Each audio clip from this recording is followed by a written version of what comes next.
aiwa vanhu vochiti Mzansi Ahichagarika noda kwokuti maZimbabweans ari nyika yeSouth Africa vari kugara zviri illegal vari kuoneswa chimoto.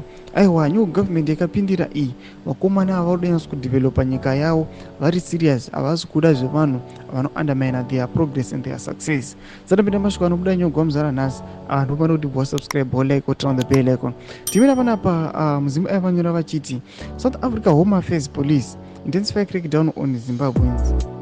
The Department of Home Affairs and the South African Police Service (Sabc) are conducting a joint operation throughout the country where they are arresting undocumented foreigners. During this operation, the team raided shops, business premises, and homes in high-density residential areas, targeting foreign nationals living illegal in the country.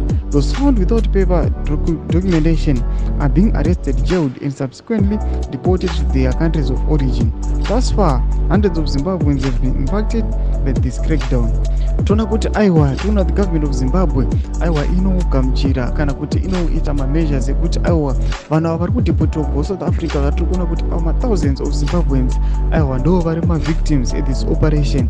Tiri kuona kuti government of Zimbabwe iri kugadzira kuda kuvagamuchira panapa panoti panenge pachinzi our capacity to manage the return of citizens is proven as evidenced by our successful handling of hundreds of thousands of returning citizens during the COVID-19 pandemic. Ndomasvika anotaurwa panapa nadina tichiona kuti aiwa vakomana vari kuti yes akasika kutanga vanhu vanodipotiwa aiwa ngavadzoke zvavo tinovagamuchira aiwa vasina like vanenge vari at risk. But tiri kuona kuti vanhu vanga vaenda kunyika yeSouth Africa vaida kunowana kuti ava vangararama sei, vangawana kuti vagokwanisa kumeka life country vachengete mhuri dzavo sei. Mbotise mafungiro enyu moti kudii pamusoro pekudeportiwa kuita vakomana maZimbabweans. Mina kumesection medu musana subscribe like and turn on the bell icon.